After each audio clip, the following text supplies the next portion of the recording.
Hello प्यारे बच्चों, welcome again to physics solution point. बच्चों, हम लोग रोटेशनल मोशन में डिस्कशन कर रहे थे सेंटर ऑफ मास का। सेंटर ऑफ मास, उसके अंदर यूज होने वाला कॉन्सेप्ट और उस पे बेस्ड क्वेश्चन एक्सरसाइज को हम लोगों ने प्रैक्टिस कर लिया था, हम लोगों ने सॉल्व कर लिया था। बच्चों, आज हम लोग रोटेशनल मोशन के अगले टॉपिक की स्टडी करेंगे जिसका नाम है मोमेंट ऑफ इनर्शिया। समय के कीमत को समझते हुए इधर उधर की बातें बिना किए हम लोग बच्चों डायरेक्ट टॉपिक पे आते हैं। तो आइए समझते हैं मोमेंट ऑफ इनर्शिया होता क्या है। मेरे प्यारे बच्चों, मेरे अच्छे बच्चों, मेरे सच्चे बच्चों, सबसे पहले आप मुझे एक चीज़ का जवाब दो, इनर्शिया क्या होता है। आप सबको पता है कि इनर्शिया किसी बॉडी की वो प्रॉपर्टी है, वो गुण है जिसकी वजह से वो बॉडी अपनी प्रेजेंट सिचुएशन में होने वाले चेंज का अपोज करता है। अगर बॉडी रेस्ट में है तो रेस्ट में ही बने रहने की कोशिश होती है, और अगर बॉडी मोशन में है तो वही मोशन मेंटेन बनाए रखने की कोशिश होती है बच्चों, और इसी कोशिश को इनर्शिया का नाम दिया जाता है। ओके, यहाँ पर हम लोग बच्चों बात करेंगे मोमेंट ऑफ इनर्शिया की। अगर कोई बॉडी सपोज करिए रोटेशनल मोशन कर रहा है, ठीक है, सपोज करिए कोई बॉडी रोटेशनल मोशन कर रहा है और रोटेशनल मोशन करते वक्त उसके ऊपर कोई फोर्स लगा दें, टार्क का लीजिए लगा दें, तो टार्क लगने की वजह से या तो उसकी एंगुलर वेलोसिटी बढ़ जाएगी या तो घट जाएगी। मेरे प्यारे बच्चों, यहाँ के अंदर किसी बॉडी की वो प्रॉपर्टी, किसी बॉडी या सिस्टम ऑफ बॉडी कह लीजिए कि वो प्रॉपर्टी जिसकी वजह से वो बॉडी या वो सिस्टम ऑफ बॉडी बच्चों रोटेशनल मोशन में होने वाले परिवर्तन का, चेंज का अपोज करे, उसको हम लोग नाम देते हैं मोमेंट ऑफ इनर्शिया। इनर्शिया को समझें, कोई बॉडी अपने प्रेजेंट सिचुएशन में होने वाले चेंज का अपोज करे। रेस्ट में है तो रेस्ट में ही बना रहना चाहे, मोशन में है तो मोशन में ही बने रहना चाहे। बच्चों, इस प्रॉपर्टी को हम इनर्शिया का नाम देते हैं। लेकिन अगर कोई बॉडी रोटेटरी मोशन स्पेशली कर रहा है और बॉडी के अंदर एक प्रॉपर्टी होता है कि जब वो रोटेटरी मोशन कर रहा है तो अचानक ही कोई बॉडी गोल गोल घूम रहा है, रोटेटरी मोशन कर रहा तो अचानक ही वो नहीं रुकता है। फैन चल रहा है, आप स्विच ऑफ कर दो तो थोड़ी देर वो चलता रहता, अचानक ब्रेक नहीं लग जाता है। मेरे प्यारे बच्चों, यहाँ पर कोई बॉडी अपने रोटेटरी मोशन में होने वाले चेंज का अपोज करे, बच्चों बॉडी की इस प्रॉपर्टी को कॉन्सेप्चुअली हम लोग बच्चों मोमेंट ऑफ इनर्शिया का नाम देते हैं। ओके, मोमेंट ऑफ इनर्शिया बच्चों हम इसके बारे में एक डिस्कशन करें कि स्केलर है, वेक्टर है, क्या है। तो मोमेंट ऑफ इनर्शिया के बारे में बच्चों, अगर आपको एग्जाम में, आप एग्जाम दे रहे हो, कभी ऐसा सवाल आया कि मोमेंट ऑफ इनर्शिया क्या है, स्केलर, वेक्टर, तो बच्चों स्केलर और वेक्टर के बीच का एक कड़ी होता है जिसको हम टेंसर बोलते हैं। यहाँ पर मोमेंट ऑफ इनर्शिया एक टेंसर क्वांटिटी के अंतर्गत देखा जाता है। ओके, अगर ऑप्शन में ये ना मिले, कभी आपको सवाल आए ऑप्शन में जनरली ये ना मिले, तो ऐसे पर्टिकुलर सिचुएशन में आप मोमेंट ऑफ इनर्शिया को बच्चों एक स्केलर क्वांटिटी की तरह से देखोगे। ओके, स्केलर क्वांटिटी मान के चलोगे, इसको टिक करोगे। ठीक है बच्चों, यहाँ पर अब हम लोग आगे बढ़ेंगे बच्चों, मोमेंट ऑफ इनर्शिया से रिलेटेड और बातों को सीखेंगे। बच्चों, हम लोगों ने जब सेंटर ऑफ मास का डिस्कशन किया तो याद करिए, मैंने आपको सेंटर ऑफ मास के बारे में जब बताया तो आपको ये बताया कि सेंटर ऑफ मास जो होता है वो डिपेंड करता मास के डिस्ट्रीब्यूशन पे। मास पे ना बताकर मैंने क्या बताया, मास के डिस्ट्रीब्यूशन पे डिपेंड करता है। लेकिन अगर बच्चों हम मोमेंट ऑफ इनर्शिया की बात करें, शॉर्ट में मैं MI लिख दूंगा, मोमेंट ऑफ इनर्शिया की बात करें बच्चों, तो मोमेंट ऑफ इनर्शिया एक ऐसी क्वांटिटी है जो मास पर डिपेंड करेगा। जिस बॉडी का मोमेंट ऑफ इनर्शिया मैं निकाल रहा हूं या जिन बॉडी के सिस्टम का मोमेंट ऑफ इनर्शिया निकाल रहा हूं उसके मास पर डिपेंड करेगा। साथ ही साथ बच्चों मास के डिस्ट्रीब्यूशन पे भी डिपेंड करेगा, मास डिस्ट्रीब्यूशन पर भी डिपेंड करेगा। और बच्चों यहाँ के अंदर खास बात है, जब भी कभी किसी बॉडी का मोमेंट ऑफ इनर्शिया कैलकुलेट किया जाएगा तो किसी एक्सिस के अबाउट कैलकुलेट किया जाएगा। बच्चों जब भी मोमेंट ऑफ इनर्शिया की बात होगी तो कोई ना कोई एक्सिस जरूर मेंशन किया जाएगा कि कौन से एक्सिस के अबाउट। यहां पर बच्चों इसका मतलब मोमेंट ऑफ इनर्शिया बच्चों एक्सिस पर भी डिपेंड करेगा कि कौन से एक्सिस के अबाउट हम मोमेंट ऑफ इनर्शिया निकाल रहे हैं। यूं कह लीजिए पोजीशन पर भी डिपेंड करेगा कि एक्सिस की पोजीशन क्या है। बच्चों यहां पर इन सभी बातों पर मोमेंट ऑफ इनर्शिया डिपेंड करेगा। ओके, अच्छा, यहां के अंदर बच्चों मोमेंट ऑफ इनर्शिया को अगर हम कैलकुलेट करने की बात करें, मान लो कोई बॉडी सॉलिड बॉडी है, रिजिड बॉडी हो, रेस्ट में है, हम किसी एक्सिस के अबाउट मोमेंट ऑफ इनर्शिया उसका देख रहे हैं कितना होगा, तो बच्चों चलो कुछ वैल्यू आई होगी। सपोज करिए एक रिजिड बॉडी है, यहाँ के अंदर बच्चों ये एक्सिस है, इसका मोमेंट ऑफ इनर्शिया हम इस एक्सिस के अबाउट देख रहे हैं, चलो कोई वैल्यू आई। अब यही बॉडी क्या है, मान लीजिए एक बार रेस्ट में है और एक बार ये रोटेटरी मोशन कर रहा है एंगुलर वेलोसिटी ओमेगा से, तो बच्चों मोमेंट ऑफ इनर्शिया यहाँ एंगुलर वेलोसिटी के ऊपर डिपेंड नहीं करता है। मोमेंट ऑफ इनर्शिया मास पर, मास के डिस्ट्रीब्यूशन पर, एक्सिस जिसके about moment of inertia calculate करना है, इन बातों पे डिपेंड करेगा, ना कि इन बातों पे कि बॉडी चल रहा है कि रुका हुआ है, बॉडी के एंगुलर वेलोसिटी क्या है। इन बातों से मोमेंट ऑफ इनर्शिया का कुछ भी लेना देना नहीं है। ओके बच्चों, अब यहाँ चर्चा को हम लोग आगे बढ़ाएंगे। यहाँ पर बच्चों मोमेंट ऑफ इनर्शिया का सबसे बेसिक कैलकुलेशन कैसे किया जाता है, आइए बहुत बेसिक पॉइंट से शुरू करते हैं। बच्चों मान लीजिए एक कोई पॉइंट मास हो, सपोज करिए यहाँ पर बच्चों ये कोई मास हो, छोटा सा मास यहाँ पर बच्चों मैंने रख दिया, छोटा सा बॉडी कोई एज ए पॉइंट मास, और इसकी वैल्यू m है, बहुत छोटा सा है ये। और बच्चों एक कोई एक्सिस मैंने ले लिया ऐसे, मैंने आपसे ये पूछा कि बेटा आप ये बताओ इस बॉडी का मोमेंट ऑफ इनर्शिया इस पर्टिकुलर एक्सिस के अबाउट क्या होगा। तो आपको एक काम करना है, इस बॉडी का मास कितना है, चलो हमने m मान लिया, जिस एक्सिस के अबाउट मोमेंट ऑफ इनर्शिया पूछा गया हो, जिस एक्सिस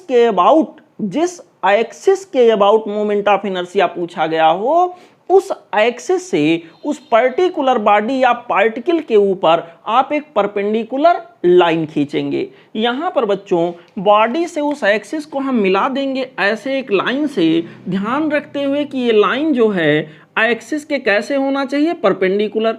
तो ये हमें परपेंडिकुलर डिस्टेंस मिल जाएगा, बॉडी से एक्सिस का कोई हमें परपेंडिकुलर डिस्टेंस मिल जाएगा। सपोज करिए डिस्टेंस हमारा क्या है, r है, ठीक है बच्चों। सपोज करिए डिस्टेंस यहाँ के अंदर r है। ऐसे केस में इस बॉडी का इस पर्टिकुलर एक्सिस के अबाउट जो मोमेंट ऑफ इनर्शिया होगा बच्चों, मोमेंट ऑफ इनर्शिया को I से डिनोट किया जाता है बच्चों, ये मेरे पास हो जाएगा m इंटू परपेंडिकुलर डिस्टेंस जो भी है उसका स्क्वायर, ठीक है बच्चों। ये बेसिक इक्वेशन होता है, सबसे बेसिक यही है। किसी बॉडी का किसी एक्सिस के अबाउट मोमेंट ऑफ इनर्शिया निकालने के लिए हमें उस बॉडी का मास पता होना चाहिए, और उस बॉडी का अगर वो एज ए पॉइंट मास है तो उस बॉडी का, उस पॉइंट मास का बच्चों हमें उस एक्सिस से परपेंडिकुलर डिस्टेंस पता होना चाहिए। यहाँ पर परपेंडिकुलर डिस्टेंस का स्क्वायर करके मास से अगर मल्टीप्लाई कर दिया जाए तो पर्टिकुलर बॉडी का या पर्टिकुलर पार्टिकल का बच्चों यहाँ मोमेंट ऑफ इनर्शिया पता चल जाता है। ओके, ये तो रहा एक सिंगल बॉडी था। हो सकता है बच्चों ऐसे बहुत सारे बॉडीज हों जिनका मोमेंट ऑफ इनर्शिया हमसे पूछा गया। Just consider, I am taking another example, just consider we have an axis like this. Okay, यहाँ पर बच्चों एक कोई बॉडी, ये मैं एक ऐसे एक्सिस मान लेता हूँ वर्टिकली, और यहाँ पर एक बॉडी मैंने एज्यूम कर लिया, इसका मास हमारे पास है m1। एक बॉडी कोई और एज्यूम कर लिया बच्चों यहाँ पर, इसका मास हमारे पास है m2। एक बॉडी हमने और यहाँ कहीं एज्यूम कर लिया, कहीं भी इधर मान सकते हैं, कहीं भी मान सकते हैं, इसका मोमेंट ऑफ इनर्शिया बच्चों है m3, चाहो और मान लो। अब आपसे पूछा जाएगा कि m1, m2, m3 में भी और भी ऐसे हों, ऐसे 100 बॉडीज हों, ऐसे 200 बॉडीज हों, कितने भी हो सकते हैं। मैं 3 का एग्जाम्पल ले रहा हूँ।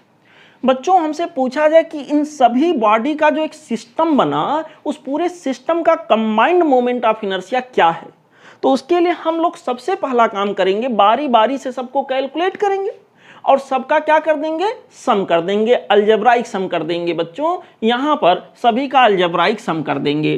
तो m1 से हम क्या करेंगे, एक्सिस को मिला देंगे। मोमेंट ऑफ इनर्शिया अगर पता करना है तो m1 से एक्सिस के ऊपर बच्चों एक परपेंडिकुलर लाइन ड्रा किया। सपोज करिए ये डिस्टेंस जो हमारे पास है परपेंडिकुलर वाला r1 है। m2 से एक्सिस के ऊपर हम लोग एक परपेंडिकुलर लाइन खींचेंगे। बच्चों सपोज करिए परपेंडिकुलर डिस्टेंस r2 है। बॉडी से एक्सिस के ऊपर बच्चों हम लोग एक परपेंडिकुलर डिस्टेंस खींचेंगे। सपोज करिए यहाँ ये डिस्टेंस r3 है। बहुत सिंपल सा कैलकुलेशन होता है बच्चों, यहाँ कोई बहुत ज़्यादा दिमाग लगाने की ज़रूरत भी नहीं पड़ती है। यहाँ पर moment of inertia of this system of body m1, m2 and m3, बच्चों यहाँ पर हमारे पास सिग्मा i मैं लिख सकता हूँ। ये हो जाएगा sigma m into r perpendicular का स्क्वायर। इतना ध्यान रखना आपको। बच्चों यहाँ के अंदर हो जाएगा सिग्मा m का मतलब यहाँ पर क्या हो गया, सिग्मा m r स्क्वायर का मतलब यहाँ हो जाएगा m1 r1 स्क्वायर प्लस हो जाएगा m2 r2 स्क्वायर प्लस हो जाएगा बच्चों m3 r3 स्क्वायर। और भी अगर ऐसे होते तो जितने भी होते सब ऐसे ऐड होते चले जाते। ठीक, हर एक का मास पता होना चाहिए और हर एक का परपेंडिकुलर डिस्टेंस एक्सिस से मालूम होना चाहिए। अगर ये हमें पता है तो पूरे सिस्टम ऑफ बॉडी का मोमेंट ऑफ इनर्शिया हम लोग निकाल लेंगे। ये बच्चों यहाँ के लिए कैलकुलेशन का तरीका रहा। यहाँ के लिए इस तरह का कैलकुलेशन हम लोग करेंगे लाइक दिस। ओके, अच्छा यहाँ पे बच्चों ये कहलाएगा डिस्क्रीट मास सिस्टम। डिस्क्रीट का मतलब अलग थलग कई सारे बॉडी हैं, इसका कनेक्शन इससे नहीं, इसका कनेक्शन इससे नहीं है, जुड़े नहीं हैं। ये डिस्क्रीट मास सिस्टम का एग्जांपल दे रहे थे। अगर कहीं पे कंटिन्यूअस मास सिस्टम का केस आ जाए कि भाई हमें मोमेंट ऑफ इनर्शिया कैलकुलेट करना है, कंटिन्यूअस मास सिस्टम का केस आ जाए, तो वहां पर कैसे करेंगे, वहां पर क्या तरीका होगा, क्या प्रोसीजर होगा, देखते हैं। मेरे प्यारे बच्चों, जस्ट कंसीडर ये दोनों ही, इसको मैं कहूँगा डिस्क्रीट मास सिस्टम, यहाँ पे इसको मैं बोलूँगा डिस्क्रीट मास सिस्टम। कई सारे पार्टिकल हैं बच्चों, अलग थलग हैं, सब एक दूसरे से अलग हैं और यहाँ पर बिखरे हुए हैं। यहाँ पर बच्चों एक सिंगल पार्टिकल की बात हो रही थी। अब मैं अगली चर्चा करूँगा बच्चों फॉर कंटिन्यूअस मास डिस्ट्रीब्यूशन। अगर बच्चों कंटिन्यूअस मास डिस्ट्रीब्यूशन का केस होगा तो मोमेंट ऑफ इनर्शिया किसी पर्टिकुलर एक्सिस के अबाउट कैलकुलेट करने का क्या रूल होगा, उस पर चर्चा करते हैं। जैसे मान लो एक छोटा सा एग्जांपल ले रहे हैं। जस्ट कंसीडर ये मेरे पास एक्सिस कोई सा है, ठीक है बच्चों, दिस इज एन एक्सिस। यहाँ पर बच्चों इस एक्सिस के अबाउट मैं इसको एक्सिस लिख देता हूँ ऐसे। यहाँ पर मैंने एक कोई ये रहा बच्चों, सपोज करिए मैं ऐसे बना देता हूँ, ये रहा हमारे पास एक्स एक्सिस। ओके, ये रहा एक्स एक्सिस। मैं एक कोई बॉडी अगर बच्चों यहाँ पर सपोज करिए इस तरह से लाके मैं रख देता हूँ। जस्ट कंसीडर ये अ बॉडी इज प्लेस्ड, एक कोई रॉड लाया मैं और ऐसे रख दिया। ठीक, ये एक रॉड लिया और ऐसे सिमेट्रिकली एक्स एक्सिस के और वाई एक्सिस के सिमेट्रिकली ऐसे रख दिया बच्चों। यहाँ पर ये रहा इसका सेंटर ऑफ मास, यहाँ पर ये रहा पूरा रॉड का लेंथ बच्चों यल है, l/2 हिस्सा राइट में है और l/2 हिस्सा ही इसका लेफ्ट में है। ये सेंटर ऑफ मास से है और सेंटर ऑफ मास से पास होने वाली एक एक्सिस है जो कि रॉड के लेंथ के परपेंडिकुलर है। यहाँ पर बच्चों मान लो इस रॉड का मोमेंट ऑफ इनर्शिया हमें कैलकुलेट करना हो, ये वाले परपेंडिकुलर एक्सिस के अबाउट जो कि कहाँ से गुजर रहा हो, सेंटर ऑफ मास से गुजर रहा हो, तो कैसे हम ये काम करेंगे। मेरे प्यारे बच्चों, इस रॉड को जैसे यहाँ मैंने छोटे छोटे मास को माना है, वैसे हम इस रॉड को छोटे छोटे कई सारे मासेज का क्या मान लेंगे, समूह मान लेंगे।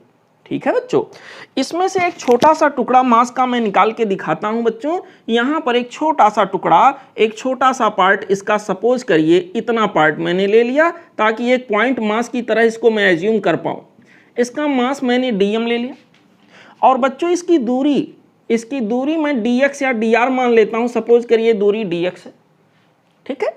और यहां से इस एक्सिस से यहां का परपेंडिकुलर डिस्टेंस, अब अपने मन में मैं केवल इतने को मान रहा हूं, इस एक्सिस से बच्चों इस मास का जो मैंने dm माना है उसका परपेंडिकुलर डिस्टेंस मैं मान लेता हूं x है, ठीक है बच्चों। आप dr और r मान सकते हो, यहाँ mr² लिखा है, चलो वही मान लेते ताकि इससे रिजेंबल हो, आपको ज़्यादा समझ आएगा। यहाँ के अंदर बच्चों सिचुएशन हमारे पास ऐसा है, ये dr हो गया और यहाँ पर बच्चों r हो गया।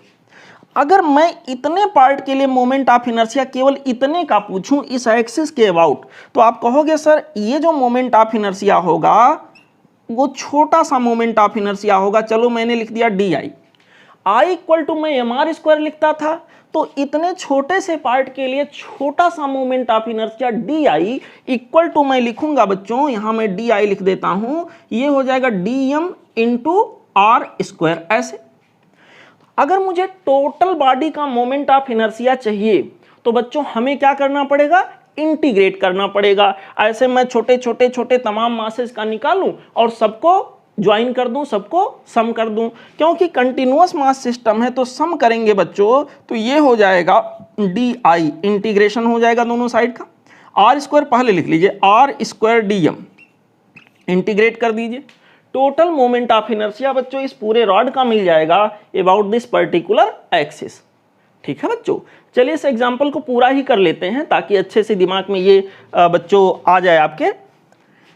यहाँ सिग्मा माफ करिएगा, इंटीग्रेशन डी आई का मतलब टोटल मोमेंट ऑफ इनर्शिया आ गया, इक्वल टू यहाँ के अंदर बच्चों मेरे पास है r² और यहाँ पर dm। अब देखो ये जो मास का डिस्ट्रीब्यूशन है, यूनिफॉर्म लेंथ, यूनिफॉर्म रॉड अगर है तो मास पर यूनिट लेंथ हर हिस्से के लिए क्या होगा, सेम। सपोज करिए बच्चों टोटल मास इसका जो है total mass that is m, तो यहाँ के अंदर मैं यहाँ लिख देता हूँ बच्चों टोटल मास अगर m है तो यहाँ के अंदर हमारे पास m/l, m/ टोटल लेंथ इसका मान लीजिए l है, तो total mass upon total length, इसको बच्चों हम लोग नाम देंगे लीनियर मास डेंसिटी, लैम्बडा से जनरली इसको डिनोट किया जाता है। रहा सवाल अगर रॉड यूनिफॉर्म है तो किसी भी छोटे लेंथ के लिए, बड़े लेंथ के लिए हम m/l अगर लें, जैसे मतलब ये छोटा सा लेंथ मेरे पास है, इसका मास dm है और बच्चों इसका लेंथ जो मेरे पास है वो क्या है, यहाँ के अंदर dr है, तो ये वैल्यू हर जगह के लिए क्या होगा, सेम होगा। ये वैल्यू बच्चों हर जगह के लिए क्या होगा, सेम होगा। अब यहाँ पर जो मेरे पास dm था, dm को मैं लिख सकता हूँ लैम्बडा इंटू dr, dm को मैं लिख सकता हूँ बच्चों यहाँ लैम्बडा इंटू dr। ऐसा करने से इंटीग्रेशन करना इजी हो जाएगा, इंटीग्रेशन करना आसान हो जाएगा। यहाँ के अंदर बच्चों इस तरह का सिचुएशन बनेगा। रहा सवाल लैम्बडा अगर यूनिफॉर्म है, हर जगह एक जैसा है लीनियर मास डेंसिटी, तो ये ठहरा कांस्टेंट, इसको बाहर कर सकते हैं। यहाँ पर बच्चों हमारे पास ये हो जाएगा लैम्बडा इंटू r² dr। ऐसे अब इस r² का जो r का जो रेंज होगा बच्चों एक्सिस के हिसाब से यहाँ पर देखेंगे। अगर ये y एक्सिस है, ये x एक्सिस है, तो अगर ये x इक्वल टू 0 है तो यहाँ पर x इक्वल टू हो जाएगा बच्चों l/2 प्लस l/2, l/2 हिस्सा इधर है। और अगर ये x इक्वल टू 0 है तो यहाँ पर हो जाएगा x equal to minus l/2, ठीक है, ऐसे हो जाएगा। यहाँ के अंदर बच्चों जो रेंज है इसका एक्सिस का, x का, वो कहाँ से चेंज हो रहा है, माइनस l/2 से शुरू हो रहा है और कहाँ तक जा रहा है, प्लस l/2 तक जा रहा है। इसी को सॉल्व कर लेना है बच्चों। इसको हम लोग सॉल्व करेंगे तो आगे बढ़ें तो ये हो जाएगा लैम्बडा r² का r के रेस्पेक्ट में इंटीग्रेशन करेंगे तो r³ आ जाएगा 3, दिस होल मच। इसका रेंज होगा बच्चों कहाँ से कहाँ तक का, माइनस ऑफ l/2 से प्लस ऑफ l/2 तक का। अब बच्चों यहाँ r की वैल्यू हायर लिमिट पर, माइनस r की वैल्यू लोअर लिमिट पर हम लोग रखेंगे। इंटीग्रेशन की वैल्यू हायर लिमिट पर, माइनस एट लोअर लिमिट पे, और इसको सॉल्व करेंगे। तो सॉल्व करने से क्या मिलेगा देखो, 3 को चाहो आप यहीं बाहर ले आओ, तो ये आपके पास हो जाएगा λ/3, यहाँ आ जाएगा बच्चों r का क्यूब, जिसका रेंज होगा -L/2 से प्लस आप L/2 तक। ओके, चलिए थोड़ा और मेहनत कर लेते हैं हम लोग बच्चों। मोमेंट ऑफ इनर्शिया की वैल्यू बच्चों जो यहाँ के अंदर मुझको मिलेगा λ/3, अभी लैम्डा ही रहने दो, बाद में बदल लूंगा मैं, r³ एट हायर लिमिट पर, मतलब प्लस L/2, L/2 r के जगह पर L/2 रखोगे उसका क्यूब होगा, तो बच्चों L³/8 हो जाएगा, यहाँ के अंदर हो गया L³/8 माइनस r की जगह पर -L/2 रखोगे, तो बच्चों क्यूब करोगे, माइनस माइनस माइनस 3 बार तो माइनस आ जाएगा, यहाँ के अंदर आ जाएगा -L³/8, और -1 पहले से है और वहाँ पर भी ये रखने से माइनस आ रहा है, ओवरऑल यहाँ प्लस हो गया, L³ क्या हो जाएगा 8। ऐसे बच्चों इसको सॉल्व करें, देखो लैम्डा के जगह पर फिर से मैं वैल्यू रखूंगा ओरिजिनल वाला जो था m/L, यहाँ पर हो जाएगा बच्चों m/L लैम्डा के जगह पर, और यहाँ 3 ऑलरेडी है तो यहाँ हो गया 3L। ठीक, L³/8 L³/8 ये हो जाएगा बच्चों 2L³/8 मीन्स L³/4, यहाँ के अंदर बच्चों ये हो जाएगा L³/4, और इस तरह से मोमेंट ऑफ इनर्शिया I की वैल्यू यहाँ के अंदर बच्चों हमारे पास हो जाएगा 1/12 mL², एक L कैंसिल हो रहा है, 1/12 mL², ये बच्चों मेरे पास आ जाएगा I moment of inertia of this rod about perpendicular axis which is passing from the centre of mass. समझ आया बच्चों? तो मैं बस ये सिखा रहा था कि कभी अगर कंटिन्यूअस मास सिस्टम हो, कंटिन्यूअस मास सिस्टम के केस में किसी पर्टिकुलर एक्सिस के अबाउट अगर मुझे मोमेंट ऑफ इनर्शिया किसी बॉडी का निकालना हो, तो इसी के सिमिलर जैसे यहाँ मैं सिग्मा mr² कर रहा था, उसी तरह से सिग्मा की जगह बच्चों इंटीग्रेशन dmr² हो जाएगा। वहाँ बुद्धि लगा करके बच्चों सिचुएशन को देखते हुए कोई सुविधाजनक मास लेंगे dm, और उसके लिए moment of inertia di calculate करेंगे, फिर इंटीग्रेट करके एक लिमिट तय करेंगे, उसके अंदर बच्चों हम लोग इंटीग्रेट करके मोमेंट ऑफ इनर्शिया की टोटल वैल्यू पर्टिकुलर एक्सिस के अबाउट कैलकुलेट कर लेंगे। ये था अगर कंटिन्यूअस मास सिस्टम का केस हो, अगर बच्चों कंटिन्यूअस मास सिस्टम का केस हो तो ऐसे केस में हम लोग मोमेंट ऑफ इनर्शिया कैसे कैलकुलेट करेंगे। अगर डिस्क्रीट मास सिस्टम का सिचुएशन हो तो हम लोग मोमेंट ऑफ इनर्शिया कैसे कैलकुलेट करेंगे। अगर एक छोटा सा पॉइंट मास हो अकेला किसी पर्टिकुलर एक्सिस के अबाउट मोमेंट ऑफ इनर्शिया उसका कैलकुलेट करना हो तो उसको कैलकुलेट करने का क्या लॉजिकल तरीका होता है। ठीक है बच्चों, आई होप इतना कॉन्सेप्ट आपके दिमाग में बच्चों भर गया होगा, इतना कॉन्सेप्ट आपने गेन कर लिया होगा। अब हम लोग आगे बढ़ेंगे और इसके आगे की चर्चा करेंगे। बच्चों हमारा अगला टॉपिक है रेडियस ऑफ गायरेशन या रेडियस ऑफ जायरेशन भी इसको पढ़ सकते हो, दोनों पढ़ा जाता है। आइए देखते हैं इसका कॉन्सेप्ट क्या है। जस्ट कंसीडर एक कोई सा ऐसे एक्सिस, वर्टिकल एक्सिस एक ऐसे मैंने एज्यूम कर लिया बच्चों। मैं यहाँ पर कुछ डिस्क्रीट मास डिस्ट्रीब्यूशन दिखाऊंगा।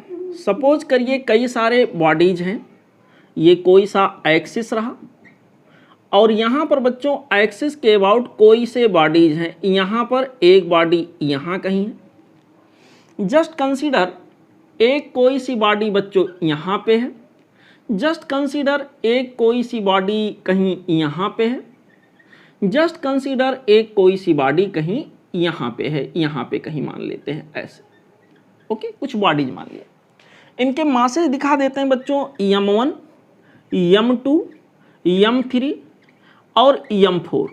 ओके, यहाँ पर बच्चों अगर मुझे इस पूरे system m1, m2, m3, m4 का जो सिस्टम बना उसका कंबाइंड मोमेंट ऑफ इनर्शिया इस पर्टिकुलर एक्सिस के अबाउट मुझे बताना हो तो कैसे बताएंगे, रूल क्या कहता है, रूल के अकॉर्डिंग चलना हमें। यहाँ पर बच्चों हम लोग क्या करेंगे, प्रत्येक मास से एक्सिस के ऊपर हम लोग परपेंडिकुलर लाइन ड्रा करेंगे, ऐसे ये रहा परपेंडिकुलर लाइन, ये रहा बच्चों परपेंडिकुलर लाइन, ये रहा बच्चों परपेंडिकुलर लाइन, ऐसे हम लोग परपेंडिकुलर लाइंस ड्रा करेंगे समवेयर लाइक दिस, ऐसे। ये रहा R1 सपोज, ये रहा R2, ये रहा R3 और ये रहा सपोज R4, ऐसे मैंने एज्यूम कर लिया। बच्चों यहाँ के अंदर ये सभी लाइनें एक्सिस के कैसे होंगी, परपेंडिकुलर, इस बात का ध्यान रहे।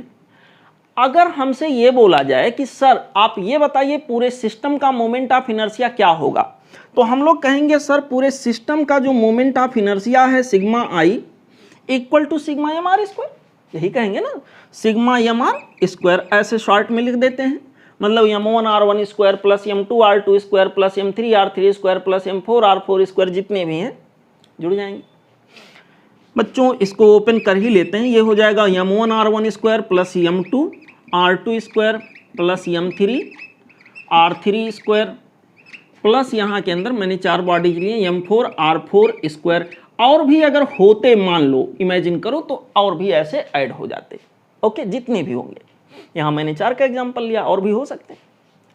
मेरे प्यारे बच्चों अब दूसरा तरीका एक और है इसको कैलकुलेट करने का, कि हम एक काम करें, जैसे मैंने सिग्मा एम आर स्क्वायर लिखा बच्चों, हम एक काम करें कि पूरा का पूरा जो यहाँ m1 m2 m3 m4 है, हम क्या करें, इन सबको एक कंबाइंड मास की तरह ट्रीट करें और उस कंबाइंड मास को ला करके इन सबके सेंटर ऑफ मास पे रख दें। बच्चों देखो यहां पर हम लोग ये करेंगे कि इनका जो कंबाइंड मास होगा, इनका जो बच्चों कंबाइंड मास होगा, ये देखिए मेरे हाथ में ही मार्कर है, यहां पर m1 m2 m3 m4 इनका कंबाइंड मास कहाँ रखेंगे, सिग्मा एम उसको मैंने बोल दिया, उसको हम कहाँ रखेंगे, इनके सेंटर ऑफ मास पे। Just consider m1 m2 m3 m4 का centre of mass just consider here, यहाँ है।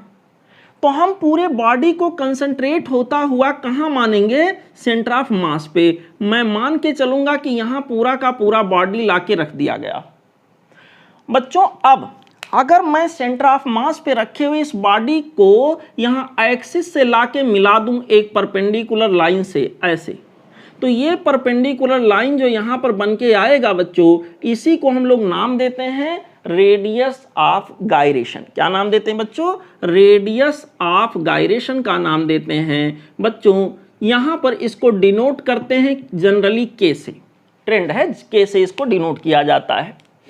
जो मैंने बताया आई होप आपको समझ में आया होगा बच्चों। कई सारे मास थे, अगर मोमेंट ऑफ इनर्शिया में कंबाइंड सिस्टम का कैलकुलेट करूं ऐसे करूंगा। दूसरा तरीका क्या है, पूरे मास के कॉम्बिनेशन को ला करके उन सबका जहां पर सेंटर ऑफ मास है वहां पे मैं रख दूं, और फिर बच्चों उसको मैं एक्सिस पे परपेंडिकुलर वहां से ड्रा कर दूं। तो यहां के अंदर बच्चों हमारे पास क्या होगा, sigma M into R perpendicular का स्क्वायर जो होगा बच्चों, वो पूरे सिस्टम के मोमेंट ऑफ इनर्शिया को ऑटोमेटिकली कैलकुलेट करा देगा। यहां पर ये जो परपेंडिकुलर डिस्टेंस मुझे मिला बच्चों, इसी को हम लोग रेडियस ऑफ गायरेशन का नाम देते हैं। इसको के से रिप्रेजेंट किया जाता है। अब देखो अगर मैं यहां रेडियस ऑफ गायरेशन के बिहाफ पर आंसर दूं कि इस पर्टिकुलर एक्सिस के अबाउट मोमेंट ऑफ इनर्शिया क्या होगा, तो मैं कहूंगा सिग्मा एम इनटू यहां के अंदर बच्चों हो जाएगा आर परपेंडिकुलर इन मींस यहां रेडियस ऑफ गायरेशन का स्क्वायर। यहां पर बच्चों जो हमारे पास के है, के को ही हम लोग बोलेंगे रेडियस ऑफ गायरेशन। इस चीज को ध्यान रखिए, इसी को रेडियस ऑफ गायरेशन का नाम देंगे। ठीक, अब थोड़ा सा और इसके बारे में जान लेते हैं। हमको अभी पता चला है कि यही वैल्यू इतना ये आ रहा था और यही वैल्यू इतना ये आया है। इसका मतलब बच्चों यहाँ पर ये हमारे पास हो जाएगा पूरे सिस्टम के मोमेंट ऑफ इनर्शिया के बराबर, जो कि कैलकुलेट करने पर ऐसे आ रहा था, ऐसे आ रहा था। यहाँ पर बच्चों कुछ इस तरह से आ रहा था, लाइक दिस। ओके, अगर मुझे के की वैल्यू पता करनी हो बच्चों तो क्या करेंगे, के स्क्वायर इक्वल टू आ जाएगा बच्चों m1 r1 square plus of m2 r2 square plus of यहाँ पर हो जाएगा m3 r3 स्क्वायर प्लस हो जाएगा m4 r4 स्क्वायर, और भी होंगे तो ऐसे जुड़ते चले जाएंगे, divided by sigma M. Sigma M का मतलब बच्चों m1 plus m2 plus m3, चलो सिग्मा एम ही मैं लिख लेता हूँ। रेडियस ऑफ गायरेशन का स्क्वायर इतना हुआ, तो रेडियस ऑफ गायरेशन क्या होगा, इतने का इतने का स्क्वायर रूट, ऐसे हो गया। ठीक है बच्चों, रेडियस ऑफ गायरेशन की वैल्यू बच्चों इतने के स्क्वायर रूट के बराबर आ गया, जो कि आपके सामने मैंने यहां पर दिखाया, आपको समझाने का यहां पे प्रयास किया ऐसे। ठीक है बच्चों, अब हम लोग आगे बढ़ेंगे और यहां पर कुछ और बातों को समझने का प्रयास करेंगे। मेरे प्यारे बच्चों समझो, रेडियस ऑफ गायरेशन जिसको मैंने के बोला है, इसको कैलकुलेट करने का तरीका हम लोग खोज रहे हैं बच्चों। एक तरीका तो मैंने आपको बता दिया, यहां पर by formula radius of gyration बच्चों ऐसे होगा, पूरे सिस्टम का moment of inertia divided by पूरे सिस्टम का मास, और उसका स्क्वायर रूट ले लीजिए तो यही मोमेंट ऑफ इनर्शिया के बराबर होगा। अब माफ करिएगा, यही रेडियस ऑफ गायरेशन के बराबर होगा। अगर बच्चों मैं ऐसा एज्यूम करूं, if m1 equal to m2 equal to m3 equal to m3 equal to m4, जितने भी हों सब बराबर हों, और इसको मान लेता हूं बच्चों यहां के अंदर ये सबकी वैल्यू क्या हो, m, लेट सभी बराबर हैं और m के इक्वल हैं। अगर ऐसा होगा तो mr1 square, mr2 square, mr3 square, mr4 square, यहां पर मान लो 4 हैं, तो यहां पर हो जाएगा m कॉमन हो जाएगा, ब्रैकेट में r1 square plus r2 square plus r3 square plus r4 square, और यहां पर हो जाएगा m plus m plus m plus m, 4 बार 4m, m कैंसिल हो गया और नीचे क्या बचा 4। मान लो ऐसे n हो, सपोज करिए ऐसे बच्चों कितनी मासेज हो, मासेज की संख्या ऐसे n हो, for n number of equal masses. अगर n number of equal masses हो तो रेडियस ऑफ गायरेशन यहां पर बच्चों निकालने पर आ जाएगा, m ऊपर से आएगा और यहाँ n इंटू m हो जाएगा, कैंसिल ऊपर होने के बाद बचेगा r1 square plus r2 square plus r3 square, so on जितने भी हैं, plus of rn square, this whole much divided by क्या हो जाएगा n। ओके बच्चों, तो रेडियस ऑफ गायरेशन को कैलकुलेट करने का एक तरीका और आ गया, कुछ इस तरह से। ठीक है, रेडियस ऑफ गायरेशन को कैलकुलेट करने का एक सिंपल सा तरीका कुछ इस तरह से आ गया। बच्चों इसको देखते हुए हम कह सकते हैं, पहले सबके परपेंडिकुलर डिस्टेंसेस जो हैं सबका स्क्वायर किया गया है, स्क्वायर करके जोड़ा गया है, और जोड़ करके ऐड करके जितनी बार ऐड किया गया उससे डिवाइड किया गया है। तो सबसे पहला काम क्या किया गया, स्क्वायर किया गया है, स्क्वायर किया गया है। देन क्या किया गया है, मीन लिया गया है, जितनी बार स्क्वायर किया गया है ऐड करके उतनी बार से डिवाइड किया गया है। और फिर क्या लिया गया है, ये देखिए स्क्वायर रूट लिया गया है, तो यहां लिख देता हूं रूट, इसका मतलब रूट मीन स्क्वायर वैल्यू आ गया। जितने भी परपेंडिकुलर डिस्टेंसेस थे उन सबका अगर रूट मीन स्क्वायर वैल्यू में ले लूं, रूट मीन स्क्वायर वैल्यू ले लूं बच्चों, तो वही रूट मीन स्क्वायर वैल्यू बच्चों उस बॉडी के सिस्टम के मोमेंट ऑफ इनर्शिया के बराबर होगा, जबकि कंडीशन ये रहे कि सभी मासेज क्या हों, सेम। सभी मासेज अगर सेम होंगे, इक्वल होंगे, तो बच्चों यहाँ पर जितने भी पार्टिकल हैं, जितने भी मासेज हैं, सबके परपेंडिकुलर डिस्टेंस का बच्चों अगर रूट मीन स्क्वायर वैल्यू ले लिया जाए तो वही रेडियस ऑफ गायरेशन के इक्वल आएगा, बराबर आएगा। समझ गए बच्चों? तो रेडियस ऑफ गायरेशन क्या है बच्चों, उसको कैसे कैलकुलेट करेंगे, उसका लॉजिकल मीनिंग क्या है। सभी मासेज को एक सिंगल मास से रिप्लेस कर देते हैं, उस सिंगल मास की उस एक्सिस से परपेंडिकुलर डिस्टेंस जो होती है उसी को हम लोग क्या बोल देते हैं, रेडियस ऑफ गायरेशन। ठीक, बाकी कैलकुलेट करने का, कोरिलेट करने का क्या तरीका है मैंने आपको समझाया। ओके बच्चों, अब हम लोग आगे बढ़ेंगे, मोमेंट ऑफ इनर्शिया से रिलेटेड कुछ और फैक्ट्स को जानने का प्रयास करेंगे।